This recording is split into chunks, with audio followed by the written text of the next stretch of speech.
And next, we'll hear from the leader. Thank you.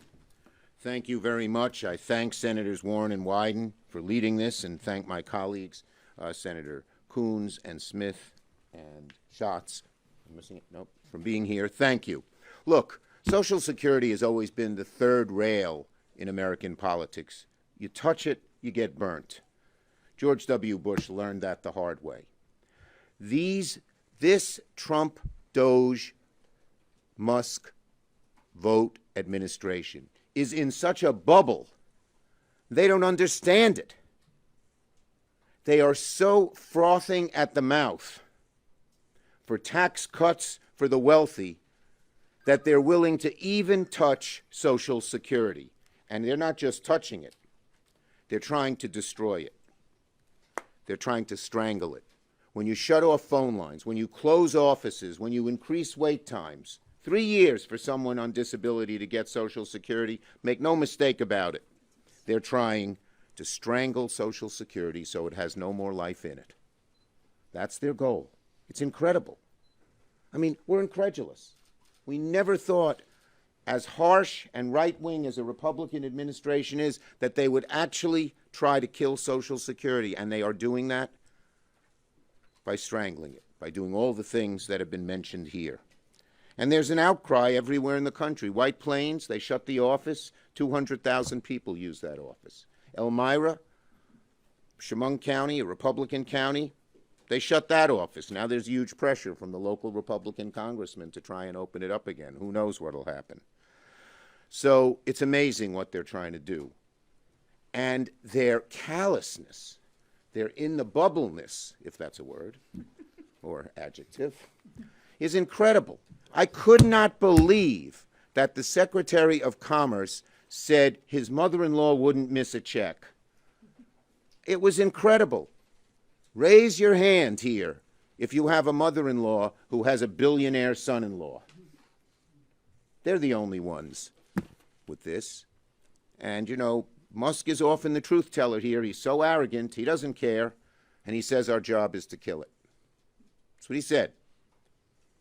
And we take him at his word that that's what they want to do, but he better take us at our word that we're going to do everything we can to stop them from touching Social Security. And another tell, the guy they want to put in charge, Bisignano. I knew him when he was a businessman in New York. And businesses would bring him on board if they wanted to cut. You don't bring Bisignano on board to head the agency if you want to strengthen it. You bring him on if you want to emaciate it. And that's what he has done. So it is so good to see all the Democrats opposed. Putting Bisignano as head of Social Security is hiring an arsonist to run the fire station, plain and simple. So they don't care. Musk says it's a Ponzi scheme. Tell that to a 78-year-old woman who needs her check to buy medicines that keep her alive each month, who needs that $1,100. Tell her she's part of a grand Ponzi scheme after she put in money week after week and month after month and year after year. So she knew in retirement she'd never get rich, but at least she could afford the bare necessities like food and drugs. Finally, it is a great idea that Senators Warren and Wyden have had to dedicate a war room. Because one thing we have to do is show how bad it is, or lay out how bad it is. But second, we got to reach the American people. And the war room will do all the things we are doing. It's going to do oversight work. It's going to do social media posts. It's going to get all of us to visit local offices. We'll host town halls. AARP is doing lots of town halls in all of our states. They're allied with us.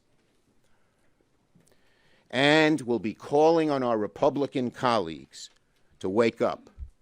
As I said yesterday, not on Social Security, but on Medicaid, I was within 3 Republican districts demanding that those Republicans vote no on this budget, which is so devastating to people on Medicaid.